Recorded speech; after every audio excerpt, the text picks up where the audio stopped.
මේ තියෙන්නේ ඔහිය ප්‍රදේශය. අපි හෝටන් තැන්න උද්භිත උද්‍යානයෙන් නික්මිලා මේ ඔහිය පාර දිගේ තමයි අපි මේ පහළට ටික ටික බහින්නේ. ඔයාලට පේනවා ඇති මොකද මේකස්? ටර්බන්ටයින්. ටර්බන්ටයින්. මොනද? ටර්බන්ටයින්. මේ ටර්බන්ටයින් ගස් වලින් ගහන වෙච්ච මේ පරිසර පද්ධතිය මාර ලස්සනයි.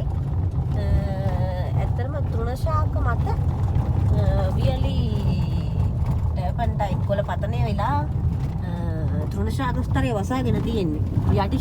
යටි රෝපණයක් අපිට දක්නට නොලැබෙන තරම් බාහන් පැහැදිලිවම වනාන්තරයේ පතුල අපිට දර්ශනය වෙනවා. ඇත්තටම පාර දෙපළට මාර ලස්සනයි. ඍජුව උඩට වැඩිච්ච ටර්පන්ටයින් ශාක එක ළඟ එක විශාල ප්‍රමාණයක් දක්නට ලැබෙනවා. මේ ටර්පන්ටයින් ශාක තමයි දුම්රිය රේල් පීරි අතර සිල්වර් කොටන් නිර්මාණය කිරීමට සහ ලයිට් කණු නිර්මාණය කිරීමට යොදාගන්නේ.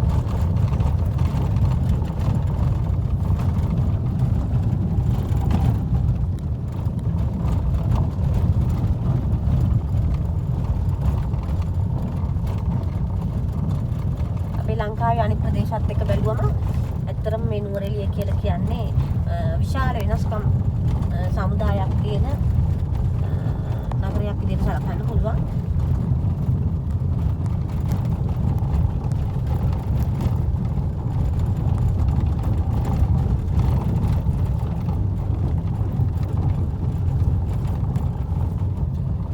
ඇත්තටම මේ ශාකවල ඍජුව වැටුණු කඳන් තමයි අපිට දක්නට ලැබෙන. ඍජුව වැදුණු කඳන් අහස උසට වීදී යන වෘක්ෂලතා.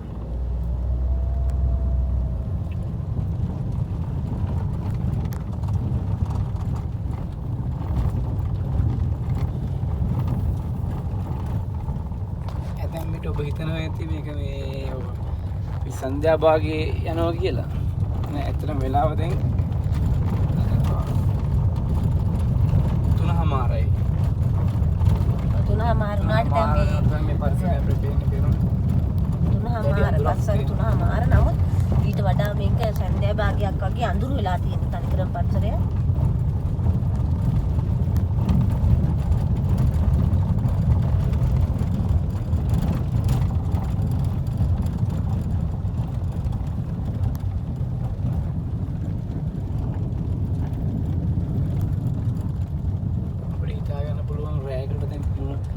දවල්ට මෙහෙමනම් රාත්‍රී කාලෙදී මේ පරිසරයේ කොච්චර අන්ධකාරයක් ඇද්ද කොච්චර භයානකද කියලා සමානලට අපිට හිතා ගන්න පුළුවන්. අපි පේන පහළ ටික පේනකොට විශාල ටර්බන්ටයින් ගස් ප්‍රමාණය වෙස්සහ දිනේ ගණන් යනවා නම් ඔබ පරිස්සම් වෙන්න ඕනේ. මේ මොකද මේ ටර්බන්ටයින් ගස් පහළට වැටෙන්න පුළුවන්.